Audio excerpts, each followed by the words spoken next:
이번 학기 배운 내용을 요약해 보겠습니다. 자, 이번 학기에 우리가 뭘 배웠나 한번 살펴보면은 알고리즘의 성능을 분석하는 방법을 배웠습니다. 그래서 시간 복잡도, 공간 복잡도 두 가지 다 배웠고요. 이를 분석할 때 우리가 쓰는 표기법이 빅O가 되겠죠.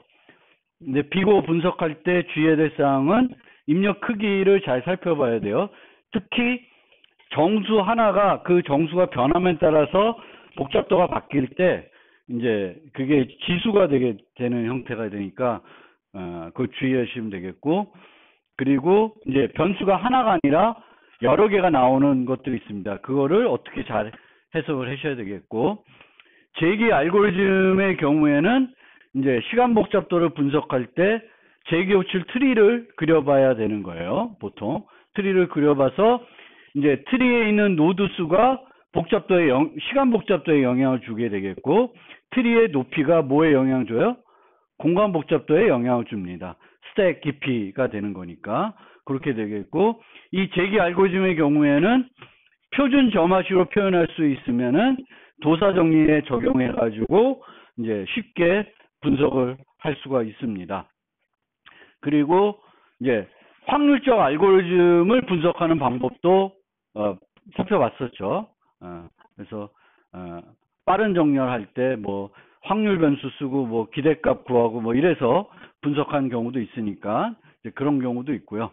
그리고 이제 선택 문제를 우리가 살펴볼 때 뭘 사용했냐면은 반대자 논법을 써서 필요한 최소 비교가 뭔지를 또 분석해 봤습니다. 그래서 선택 문제에서 이제 그 반대자 논법의 역할을 잘 기억해 두시고요. 이 반대자 논법은 그 설계 기법이 아니라 분석 기법이에요. 근데 이 분석을 하면서 설계를 할 때 어떤 인사이트들을 줄 수가 있죠. n을 비교하는 게 더 효과적이다. 뭐 이런 것들을 줄 수 있습니다.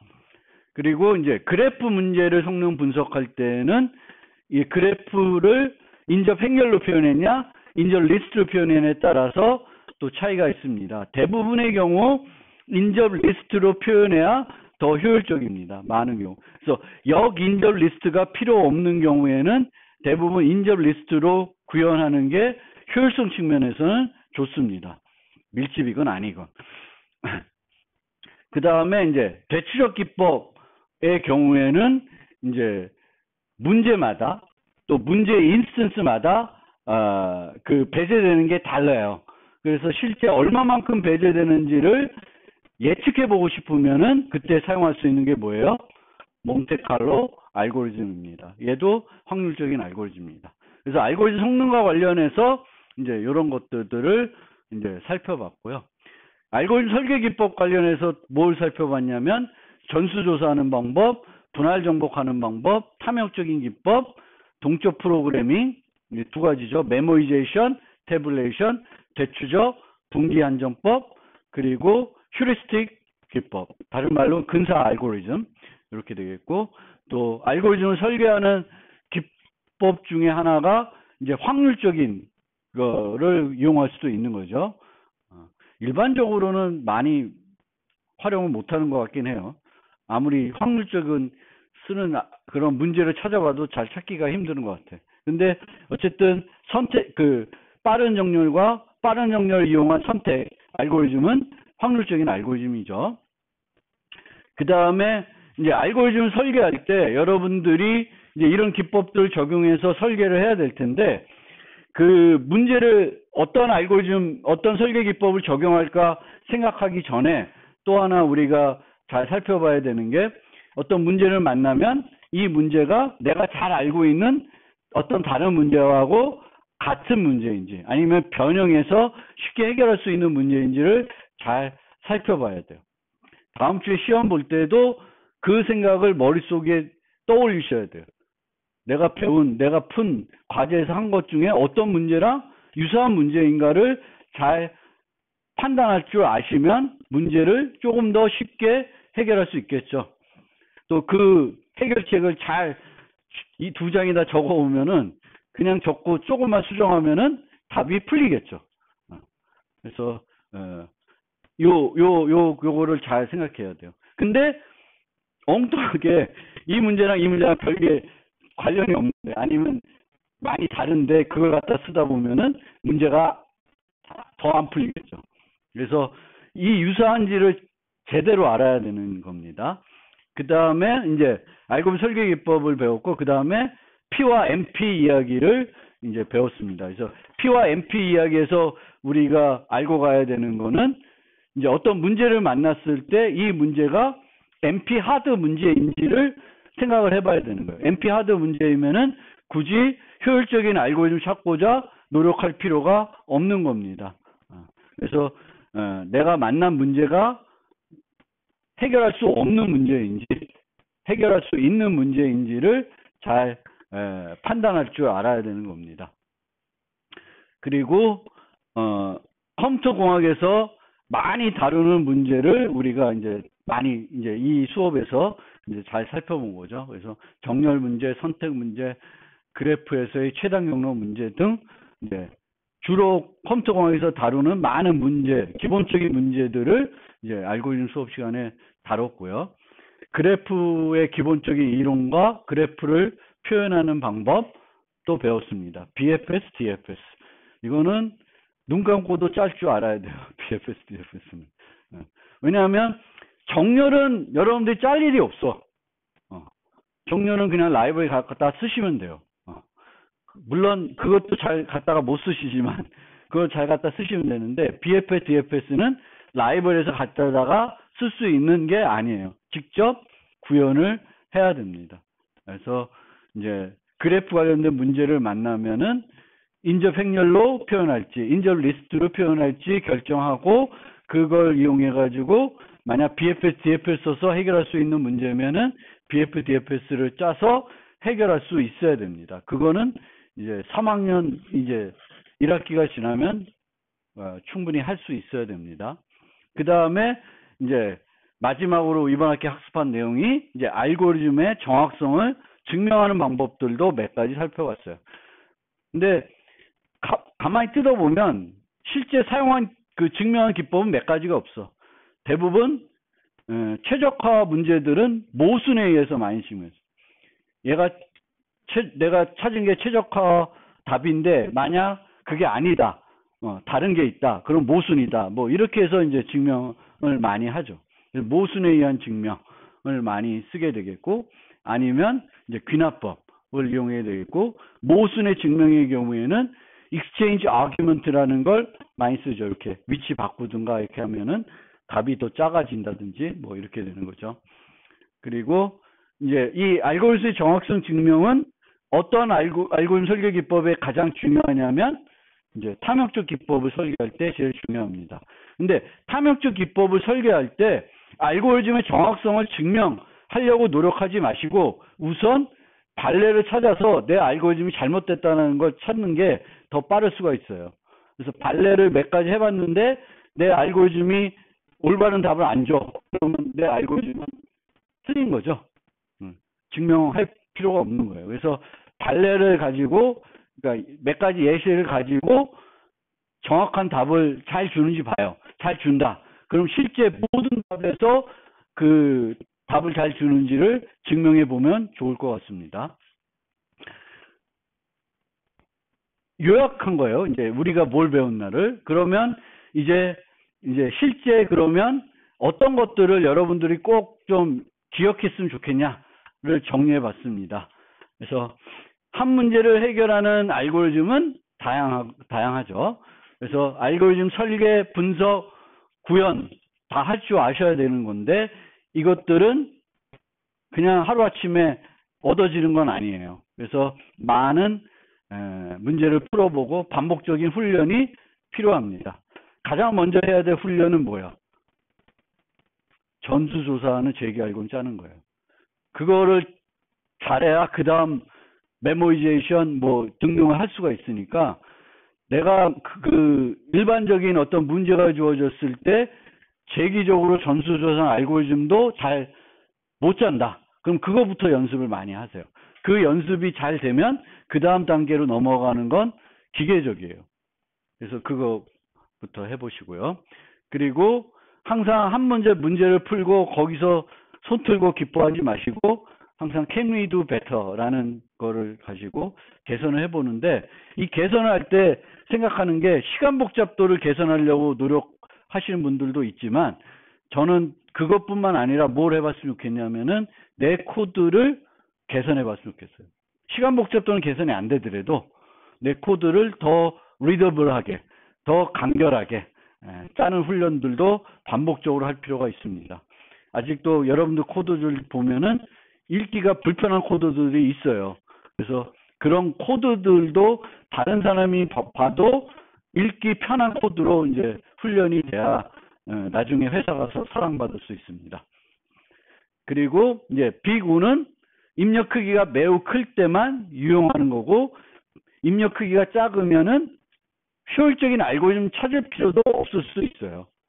그래서 그런 거 늘 생각해야 되겠고, 빅5와 관련해서는 항상 문제가 주어졌을 때 문제 입력 크기를 잘 살펴봐야 돼요. 그래서 어떤 입력을, 어떤 정도의 시간 복잡도를 이 문제가 요구하는 건지를 잘 생각해 봐야 돼요. 그러니까 프로그램 경시대 문제의 경우 그렇습니다.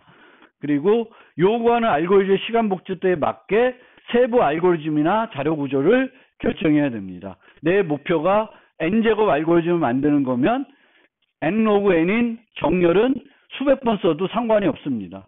여전히 n제곱보다 아래가 되니까 내가 목표라는 게 뭐다, 거기에 따라서는 사용할 수 있는 자료 구조나 알고리즘이나 연산이 달라지게 됩니다. BFS와 DFS도 기본적인 그래프 알고리즘에서는 가장 효율적인 거예요. 그래서 쟤도 그래프 문제 풀 때는 얼마든지 BFS, DFS를 여러 번 하셔도 돼요. 별로 시간 복잡도가 늘어나지 않습니다. 그래서 전수조사 제일 기본이라고 그랬어요. 이거부터 훈련을 하시면 좋겠고요. 전수조사를 할 때는 순서가 중요합니다. 그래서 순서를 잘 생각해서 전수조사를 하시면 좋겠고, 중복답 제거를 다 구한 후에 하는 형태가 아니라 조사 순서를 잘 만들어서 중복 조사를 안 하게 해야 되는 게 첫 번째고요. 그 다음에 답을 구한 다음에 원하는 형태대로 바꾸는 것이 아니라 구할 때 원하는 형태대로 구하게끔 전수조사하는 게 더 효과적인 방법이 되겠습니다. 그래서 전수조사는 순서를 잘 생각해 보시면 되겠고, 항상 모든 문제, 전수조사 문제뿐만 아니라 모든 문제에서는 사전 처리할 게 있는지 잘 살펴볼 필요가 있어요. 사전 처리하는 게 너무 복잡하고 비용이 많이 들면 안 하죠. 근데 간단하게 n로그 n으로 정렬하면은 좀 더 효율적이 된다. 그럼 당연히 정렬해야 되겠고, 중복을 좀 제거하면은 당연히 뭔가 더 빠르게 전수조사 할 수 있다. 그러면 경우의 수를 줄이는 거예요. 그래서 그런 것들을 살펴봐야 되겠고요. 이 전수조사를 알고리즘 구현하는 방법은 대부분은 재기적으로 짜요. 근데 그렇다고 해서 무조건적으로 재기적으로 가시면 안 돼. 재기적으로 안 가고 반복문으로 짤 수 있는 건 반복문으로 짜시면 돼요. 세 개의 조합을 찾는다. 그러면 세 개의 포르프로 짤 수도 있을 거예요. 항상. 그러니까 뭘 조사하냐에 따라서는 반복문으로 짤 수도 있어요. 근데 반복문으로는 이제 몇 번의 포르프를 넣어야 될지가 어떨 땐 7번이고 어떨 땐 이런 거는 반복문을 못 짜는 거죠. 그러면 이제 재기함수로 가야 되는 거죠. 그래서 재기적으로 구현을 할 경우에는 종료 조건을 잘 살펴봐야 되는 거고, 아까 말씀드렸듯이 호출하기 전에 조사할 수 있고, 조사 안 하고 종료 조건으로 조사할 수도 있습니다. 그래서 그것도 이 조건, 재기 호출할지의 조건을 검사하는 거. 그러니까 나중에 그것도 재추적과 맞물려서 생각해 보시면 돼요. 그래서 이제 재기 함수, 전수 알고리즘을 만들 때 재기 호출수를 줄일 수 있으면 줄이는 게 효과적이고, 재기 호출 수를 줄이지 못하더라도 재기 호출 통해서 바뀌는 인자의 수를 줄일 수 있으면 줄이면 좋죠. 이걸 줄이면 메모리제이션 할 때 공간 복잡도가 어떻게 돼?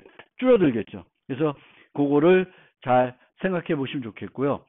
전수조사를 할 때 아예 거꾸로 생각해 볼 필요도 있어요. 그래서 우리가 살펴봤던 모든 세 자릿수 짝수 같은 경우에는 재기적으로 전수조사하는 게 아니라 100부터 998까지밖에 답이 없으니까 100이 되는지 102가 되는지 조사해 보면 되는 거죠.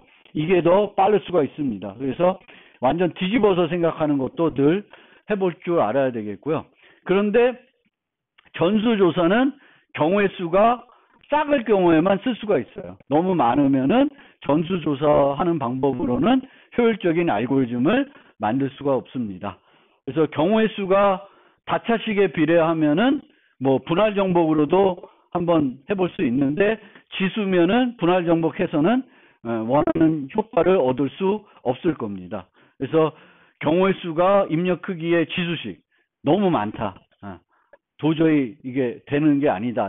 간단한 방법으로는 그 다음에 이제 생각할 수 있는 게 이제 이런 것들이죠. 그럼 그런 거에 대해서 좀 생각을 해보면은 중복 호출이 많다. 그러면 메모이제이션을 생각해 보시면 돼요. 근데 뭐 꼭 경우의 수가 많지 않더라도 우리가 전수조사 알고리즘을 만들었는데 얘를 개선해 보고 싶다 그러면 메모이제이션을 해볼 수도 있어요. 근데 메모이제이션이 효과가 많기 위해서는 중복 호출한 수가 많아야 되겠죠. 중복 호출한 수가 거의 없는 경우에는 메모이제이션 해봤자 별로 얻어지는 이득이 없을 수도 있어요. 그래서 그것도 생각해 보시면 되겠고, 이제 탑다운이 아니라 이제 바텀업 하는 방법으로 이제 접근해 볼 수가 있습니다. 그래서 크기가 제일 작은 문제를 해결하고 얘를 이용해서 그 다음 크기 해가지고 끝까지 가는 그게 이제 태블레이션인 거고요. 태블레이션으로 문제를 해결하려면 점화식을 찾아야 되겠죠. 이 점화식도 우리가 전수조사 알고리즘을 만들게 되면은 거기서 나오는 점화식도 있어요. 걔를 조금 살펴보면 또 얻을 수도 있어요. 근데 대부분의 경우에는 그 점화식하고 이 점화식은 조금 달라요. 그러니까 표준 점화식 해가지고 성능 분석할 때 쓰는 그 점화식하고 얘는 조금 다릅니다. 근데 얘는 작은 문제를 큰 문제로 푸는 그 방법이죠. 방법을 알아야 되는 건데 이 보통의 우리가 점화식은 주로 답의 구조로부터 찾아낼 수가 있습니다. 많은 문제가 결국은 영일 배낭, 부문집합 합과 같은 문제예요. 요소가 답에 포함될 수 있고 안 될 수 있어요. 이러면은 전수조사하면 어떻게 돼? 이진트리로 조사하면 되는 거죠. 그리고 포함할지 말지. 포함했을 때 최적해는 어떤 특징을 갖고 있고 포함하지 않았을 때는 최적해는 어떤 특징을 갖고 있는지. 여기서 말하는 특징은 그거보다 작은 문제와 어떤 관계가 있는지를 살펴보는 거예요. 그러면 점화식을 만들 수가 있습니다. 그리고 태블레이션 했을 때 실제 해는 태블레이션에 있는 값이 아니라 그 태블레이션 한 값을 가지고 찾아야 될 수도 있어요. 우리가 가면서 어떤 정보를 추가적으로 유지할 수 있지만 그렇게 되면 공간 복잡도만 늘어납니다. 그래서 보통은 그렇게 안 하고 태블레이션 한 다음에 태블레이션을 어떻게 해서 그 최종 답이 나왔는지를 토대로 가면 어떤 애들을 포함해서 그 답을 만드는지를 알 수가 있습니다. 그래서 태블레이션 하면 되겠고, 메모이제이션과 태블레이션을 로 하지 않고 다른 방법으로 한번 접근해 보려면은 이제 대치적과 분기항전법을 시도해 볼 수 있습니다. 근데 얘를 해도 얘는 이제 성능이 들쭉날쭉한 거죠. 고정적인 성능을 제공하는 게 아니라 어떤 문제, 어떤 인스턴스는 동적 프로그램보다 더 빠르게 해결해 줄 수가 있는 거고 어떤 경우엔 매우 느려가지고 여전히 지수 비용이 들을 수가 있는 거죠. 그래서 대치적을 우리가 짤라 그러면은 프로미싱 함수를 잘 만들어야 되겠고 프로미싱 함수를 노드에 들어가서 검사할 수 있고 재규 호출하기 전에 검사해서 호출을 하지 않는 형태로 대치적을 할 수가 있습니다. 분기항전법은 제가 말한 분기항전법은 최고 우선 분기항전법이에요. 그래서 더 빠르게 최적의 답을 찾을 수 있는 그 길을 먼저 가는 거예요. 그걸 통해서 더 많은 것들을 배제하는 게 목적이 되겠습니다. 그렇기 때문에 그런 형태의 분기항전법은 노드의 한계치, 그 노드에서의 한계치를 계산할 수가 있어야 되겠고 따라서 최적화 문제만 해결할 수가 있습니다. 그래서 얘는 제가 말씀드리는 최고 우선 분기안정법은 직접 노드를 만들어서 우선순위 큐를 이용해서 해결하는 문제가 되겠습니다. 그리고 아까 빼먹었는데 이 태블레이션은 최적화 문제를 해결할 경우에는 최적화 문제가 최적의 원칙을 이게 적용이 돼야 돼요. 작은 문제도 또 최적화가 돼야 되는 거죠. 그러니까 큰 문제를 작은 문제로 표현했을 때 이 작은 문제도 같은 그 크기의 최적 값이 돼야지 이제 답이 되는 거예요. 예를 들면 최적 원칙이 만족하지 않는 최적화 문제 중에 대표적인 게 뭐가 있어요? 이거 뭐라 그래? 제일 긴 경로 찾는 거. 그거는 이제 최적 원칙이 만족하지 않는 겁니다. 그리고 메모리제이션과 대추적은 재기반식의 전수 알고리즘을 기계적으로 적용할 수 있어요. 아까 말씀드린 것처럼 얘를 메모리제이션이나 대추적 적용하기 전에 뭐부터 해요? 전수조사부터 만들어 놓고 그 전수조사가 정확한지부터 살펴본 다음에 그 다음에 대추적이나 메모리제이션을 적용하셔야 됩니다. 그리고 MP 난해 문제는 우리가 근사 알고리즘을 이용할 수 있는데 이 근사 알고리즘 주로 탐욕적인 알고리즘이나 로컬 서치 같은 알고리즘 써서 만들게 되겠고, 이렇게 만든 근사 알고리즘은 이제 오차 범위가 어떻게 되는지를 계산할 수 있어야 실제 응용해서 활용할 수가 있습니다. 답이 얼마나 쓰레기 같은 답을 줄지 모르면 쓰기가 어려워요. 근데 얘가 75% 이상의 답을 늘 준다. 그러면 내 응용은 75% 이상이면 돼. 그럼 쓸 수 있는 거예요. 근데 어떨 때는 10%고 막 이러면 쓸 수가 없는 거죠. 그래서 이런 근사 알고리즘은 오차 범위가 최적 답에서 얼마를 오차가 되는지를 계산할 수 있어야 됩니다. 그 다음에 이제 나머지 좀 살펴보면은 분할 정복은 이제 다차 시간 그보다 적은 걸로 줄이는 그런 아주 획기적으로 시간 복잡도를 줄여주진 않습니다. 그래서 분할 정복을 우리가 이용해서 문제를 해결할 때는 몇 개로 분할되는지, 규모가 어떤 수준으로 줄어드는지, 또 소문제가 같은 크기이면은 도사 정리로 분석할 수 있으니까 분석을 해보고 별로 효과가 없으면 분할 정복할 필요가 없는 거죠.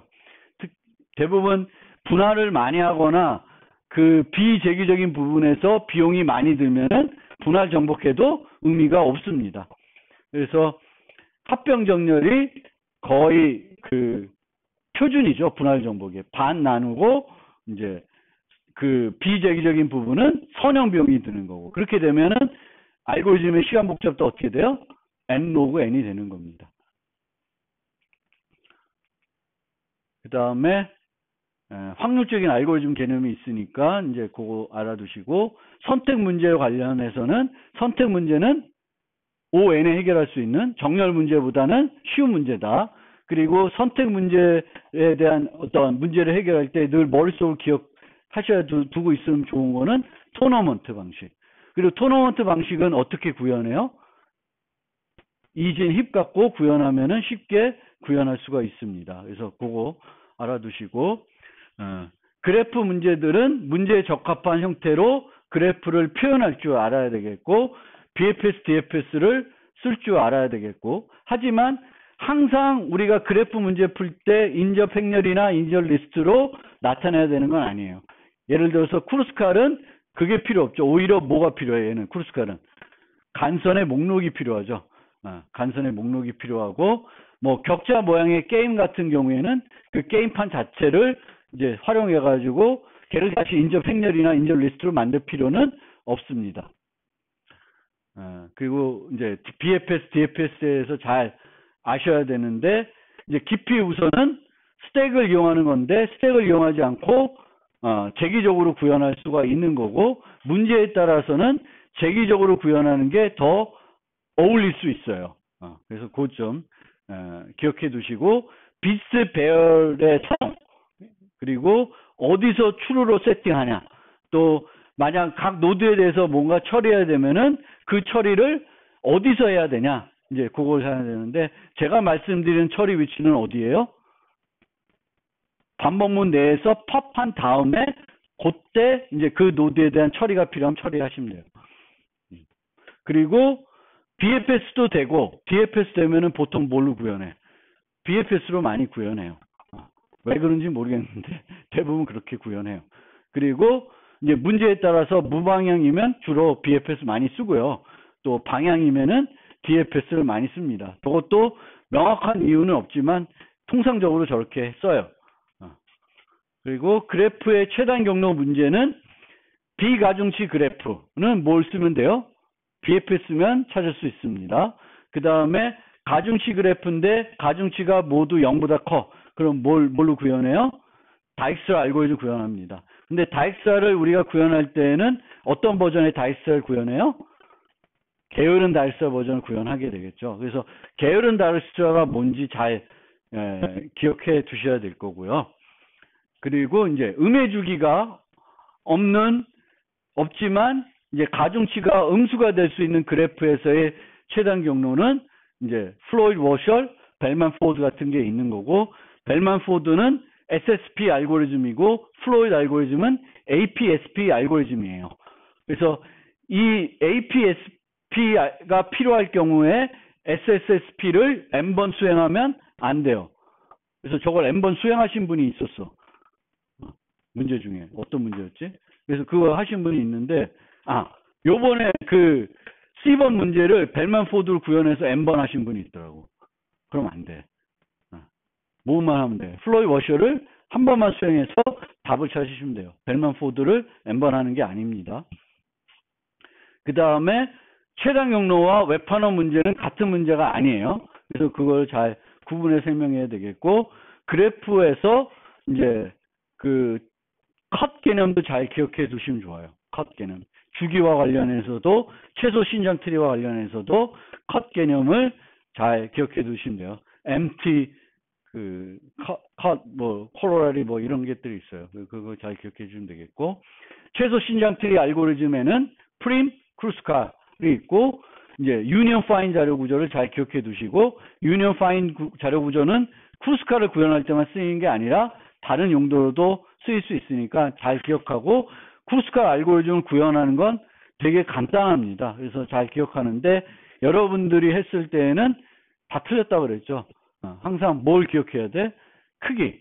분할의 크기를 기억해서 크기가 작은 쪽을 큰 쪽으로 결합해 줘야 돼요. 그렇게 해야지만 뭐가 돼요? 비용이 find와 merge의 유니언의 비용이 log n이 됩니다. 그래서 유니언 find 자료 구조 잘 기억해 두시고, P와 NP 이야기에 대해서는 NP는 non-polynomial이 아니다. 뭐의 약자예요? non-deterministic polynomial. non-deterministic polynomial이라는 건 뭘로 해결할 수 있는 알고리즘? 비결정적인 다차 시간 알고리즘으로 해결할 수 있는 알고리즘들입니다. 비결정적 다차 시간. 그러니까 검증을 다차 시간에 할 수 있는 애들이죠. 그래서 그 NP가 뭔지, 그리고 이 P와 NP는 뭐에 대한 얘기예요? 결정 문제에 대한 얘기예요. 결정 문제. 그래서 그때 제가 그때 P와 NP 할 때 좀 잘못 설명드린 게, 그 P와 NP에 보면은 뭐가 있었냐면은 4차 시간 다일 변환 가능하다는 게 있었죠. 얘는 결정 문제와 관련된 얘기예요. 그 다음에 이제 NP 하드 쪽으로 가면 또 다른 얘기가 있었어요. 걔는 결정 문제로 제한이 없는 그거예요. 버전이에요. 그래서 그 버전이 다르다는 거고, 결정 문제가 뭐고 최적화 문제가 뭔지 기억해 두시고, 결정 문제와 최적화 문제는, 결정 문제가 우리 기분상은 느낌이 쉬운 문제로 느껴지지만, 결정 문제를 해결할 수 있으면 최적화 문제도 해결할 수 있고, 최적화 문제를 해결할 수 있으면 당연히 결정 문제도 해결할 수가 있습니다. 그리고 NP 문제의 경우에 NP 완전이라는 게 어떤 의미인지를 잘 기억해 두시고, 이거를 만들어낸 쿡, 레빈을 존경하자. 그 얘기입니다. 그리고 상호보안 문제는 NP에 속하는지 아직도 모른다는 거고요. 여러분들이 꼭 기억해 둬야 될 알고리즘은 합병 정렬, 스퀘어 앤 멀티플라이, 그 다음에 빠른 정렬, Rselect, BFS, DFS, 그 다음에 위상 정렬하는 것도 많이 나옵니다. 그래서 위상 정렬하는 것도 알아두시고, 다익스 알고리즘 알아두셔야 되겠고, 플로이 워셔 알고리즘 알아두실 필요가 있고, 프림과 크루스칼 알고리즘 알아두시면 좋겠고, 그거와 더불어서 유니언 파인 자료 구조 알아두시면 좋겠고, 뭐 덤으로 KMP 알고리즘과 세그멘트리를 알아두시면 이제 많은 문제들 풀 때 잘 풀 수가 있을 것이고, 여기 설명 안 드린 거 있지만 요것도 가끔 문제가 나오니까 쟤도 프리픽스 트리라는 개념도 조금 알아두시면 이제 코딩 테스트나 이럴 때 또 도움이 될 수가 있습니다. 다음 학기에는 저것 좀 공부해서 불오게 늘까 생각 중입니다. 그 다음에 기억해야 될 문제는 선택 문제, 최단 경로 문제, 이 최단 경로 문제, 그 다음에 부분 집합 합 문제, 영일 배납 문제, 웹판원 문제, 앤 퀸스 문제, 종료 문제, 이런 거는 다 어떤 문제인지 잘 기억하고, 요 위에 문제들은 이제 해결책들도 잘 알아두시면 좋을 것 같습니다. 유명한 문제들이고 저 문제들이 많이 응용이 돼요. 근데 실제로는 이 부분 집합하고 영일 배낭은 거의 똔똔한 문제들이에요. 비슷한 문제들이에요. 그리고 그렇게 비슷한 문제가 되니까 MP 완전이라는 개념이 나온 거죠. 그렇죠? 그리고 수업을 통해서 알게 된 재미난 사실인지 모르겠지만, 초등학생 고셈 알고리즘보다 빠른 고셈 알고리즘이 있다. 저게 카라슈바 알고리즘. 카라슈바 알고리즘은 그냥 기억해 두시고요. 비교 기반 정렬 알고리즘의 한계는 n 로그 n이에요. n 로그 n보다 빠른 비교 기반 정렬을 만들 수가 없고, 선택 문제의 시간 복잡도는 ON이고요. 그리고 전체 크기를 매우 작은 구간을 나눠서 비싼 연산을 하는 것은 비싼 것이 아니다. 그 개념도 기억해 두시면, 우리가 뭐죠? R셀렉트 말고 D셀렉트를 할 때 5개씩 정렬해서 쓰잖아요. 근데 그게 N로그 N이 되는 게 아니죠. 그래서 120N 뭐 이렇게 되는 거니까. 그렇습니다. 그리고 수업 시간에 설명 안 드린 것 같지만, 다이나믹 프로그램이라는 이름 자체는 문제 해결법하고 아무런 의미가 없는, 그냥 그 당시에 저걸 연구했던 사람이 국방부를 속이기 위해서 프로젝트 이름을 저렇게 지었기 때문에 저렇게 됐어요.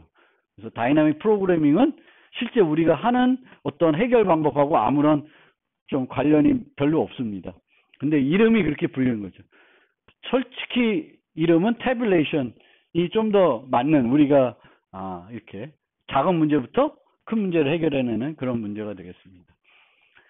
구현 팁.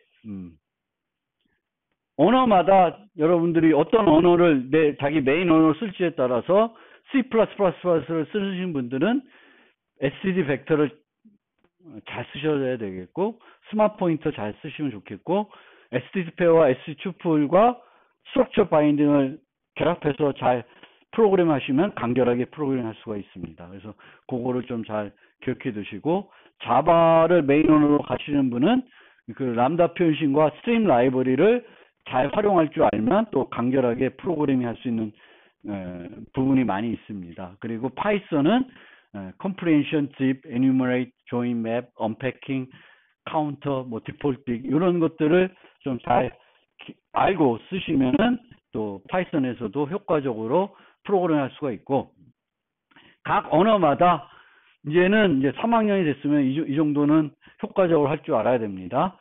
다중 반복문에서 벗어나는 효과적인 방법.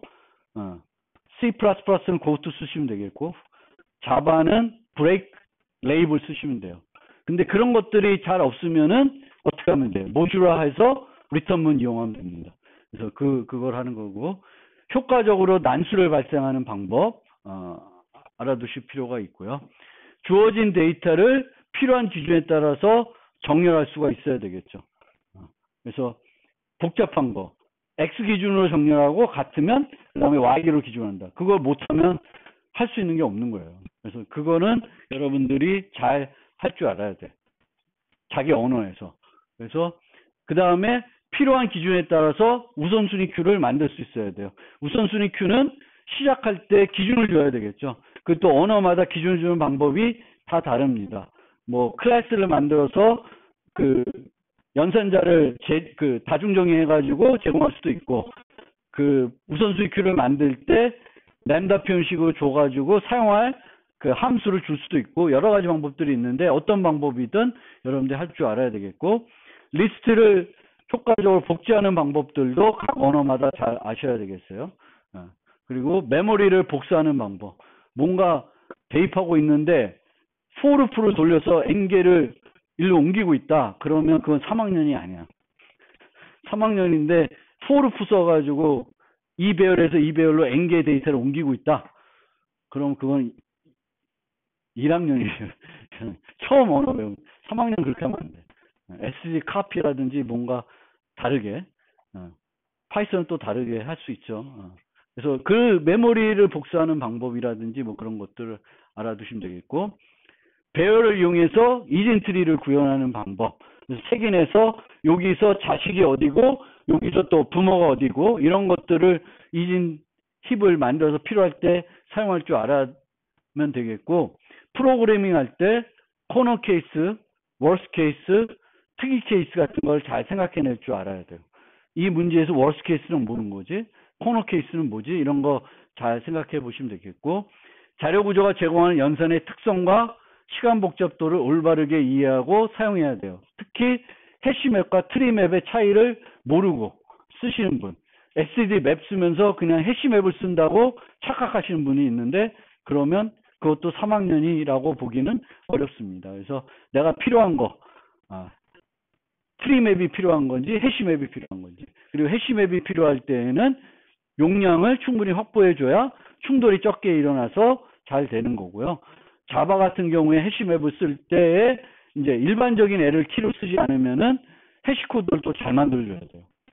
그래서 해시코드 만드는 법도 잘 기억해 두셔야 되겠고, 배열 기반 리스트의 경우에는 배열을 내부적으로 쓴다. 그러면 항상 초기 용량이 중요해요. SD 벡터도 그렇고 해시맵도 마찬가지예요. 다 배열 내부적으로 쓰이는 거니까. 우선순위 큐 뭐 이런 것들 다 그렇습니다. 그리고 배열 기반 리스트에서 리무브나 이레이즈 하고 있으면 안 돼요. 그래서 중간에서 삭제하는 거는 효과적인 연산이 아니니까 저런 걸 기억해 주셨고, 메모리션과 태블레이션을 위한 자료 구조를 또 나에 따라서 잘 만드셔야 되는 거죠. 아까 그런 것들, 초기값 어떻게 설정할까도 중요한데, 아까처럼 범위가 마이너스 1000에서 1000일 때 어떻게 해야 되는지 이런 것들도 쉽게 메모리제이션 하실 수 있어야 돼. 당황하시면 안 되는 거지. 마이너스 1000이면 1000이면 2000일 해가지고 플러스 1000. 파이썬은 그냥 마이너스 쓰시면 돼요. 근데 2001을 확보해 줘야 되는 거지. 그래서 그리고 태블레이션을 할 때 또 이렇게 복제가 필요할 수도 있어요. 그래서 그런 거 잘 따져서 프로그래밍 하시면 좋겠습니다. 그래서 이번 학기에 우리가 살펴본 내용이 이런 내용이고, 이런 내용들이 중요하니까 이런 내용들을 잘 이해하고 있는지를 아마 이론 시간에 물어볼 것 같습니다. 이론 시험에서. 오늘 여기까지 끝내겠습니다.